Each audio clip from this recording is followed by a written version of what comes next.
Soy Jorge Rodríguez. ¿Qué es lo que ha pasado este 2022 a nivel político? Muchísimas cosas realmente. Hemos cambiado de presidente, crisis política, enfrentamientos. Vamos a analizar y vamos a hacer un balance de este año que ya se nos va con Luis Benavente, analista político. Bienvenido a RPP, señor Benavente.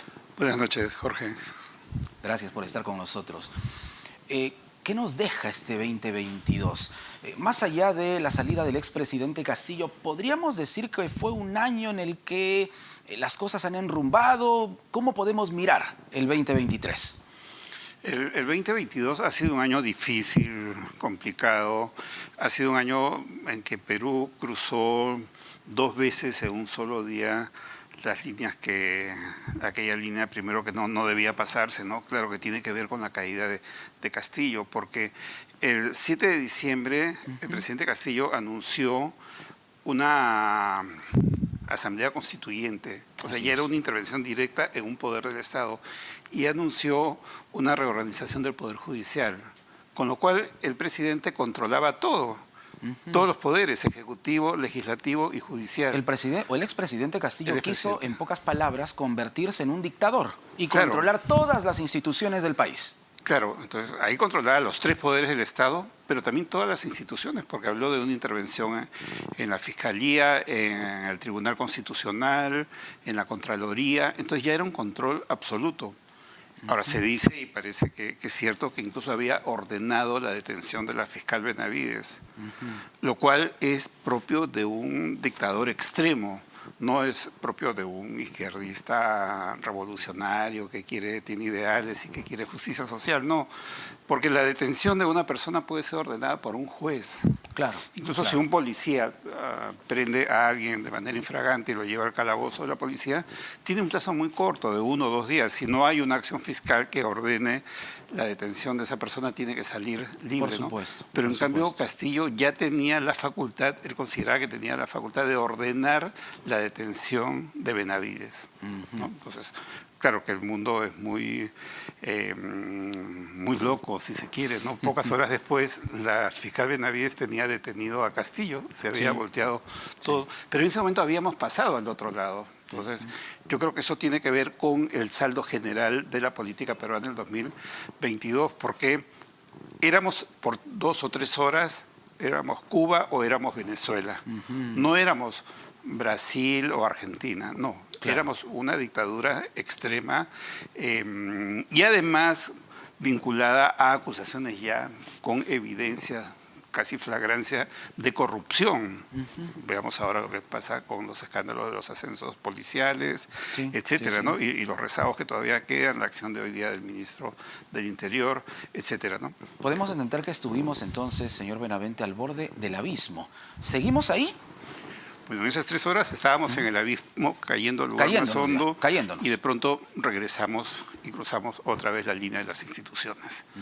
Entonces, ahí claro que jugó un rol fundamental una parte del Congreso, que obviamente tenía que vacar al presidente, que había cometido un delito de conspiración contra el Estado peruano, que había querido disolver o que disolvió el Congreso de manera inconstitucional, y eso tuvo la bendición de las Fuerzas Armadas y policiales, ¿no?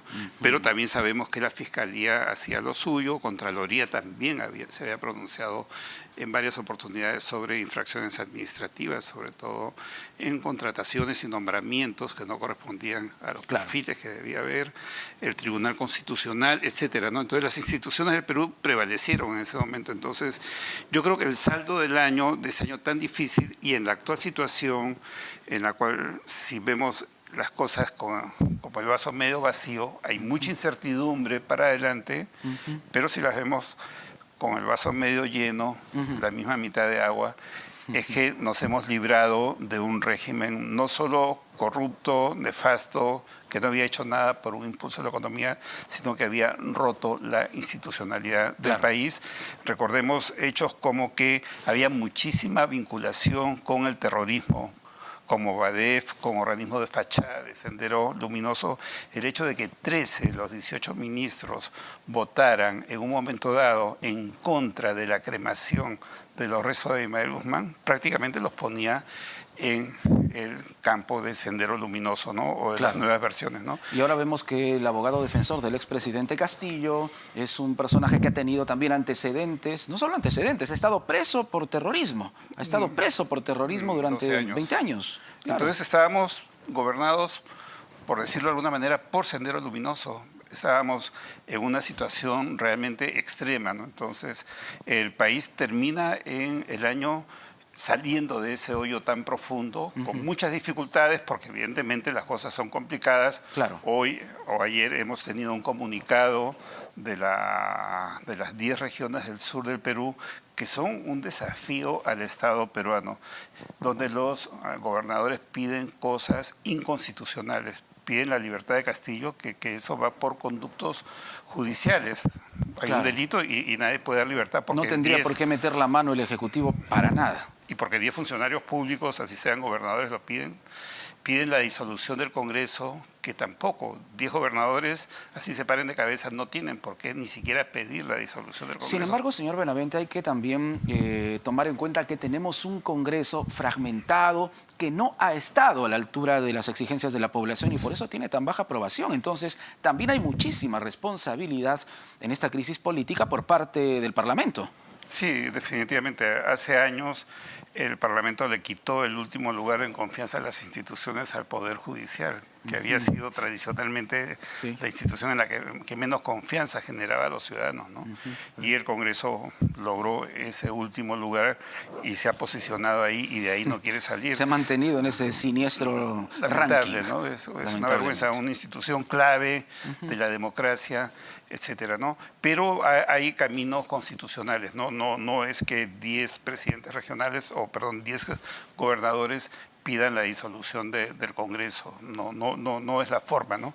Ahora, yo creo que sobre el Congreso hay una sanción cuando la presión es para que se vayan todos, ¿no? Esto es, las elecciones deben ser para renovar el Congreso y para la presidencial. Si eso no quisiera ser refrendado en esos términos por el actual Congreso, ahí va a arder Troya, ¿no? Creo que va a haber bastante protesta y va a haber una presión muy fuerte que no le va a quedar más remedio que convocar a elecciones para renovación presidencial y congresal. ¿Cómo observa hasta el momento a Dina Boluarte, la presidenta de la República, que ha tenido un inicio de gestión bastante complicado, ¿no? Ella juró hasta 2026, pero creo que ya comprendió que se trata de un gobierno de transición el suyo?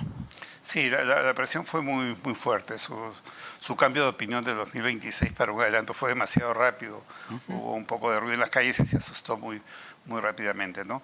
Sí, yo creo que la salida es el adelanto de elecciones, no tengo duda. No era conveniente un adelanto tan rápido como julio del próximo año, que fue lo que se desestimó en el Congreso. Es necesario hacer algunas reformas, de hecho. Por ejemplo, creo que hay que poner candados a los candidatos a la presidencia. El sistema democrático no puede permitir que delincuentes, terroristas, incapaces lleguen a la presidencia. Por ejemplo, usted, para ser periodista en RPP, lo evalúan, le exigen, le piden grados, títulos, por supuesto. Y lo recontra evalúan y van a ver el rating, todo. No, pero para ser presidente puede ser alguien vinculado al terrorismo, alguien que pone gente impresentable de ministros, gente que está vinculada a actos terroristas, gente que tiene antecedentes penales, etcétera. Entonces, literalmente cualquier persona, señor Benavente, puede llegar a gobernar al país, aún con antecedentes gravísimos. Esa es la verdad. Claro, entonces yo creo que hay que poner candados ahí.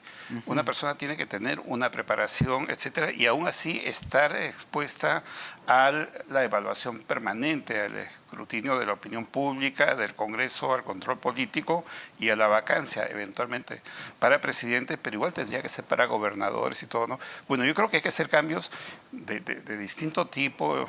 Yo sé que es complicado el tema del Congreso de 2 cámaras, etcétera.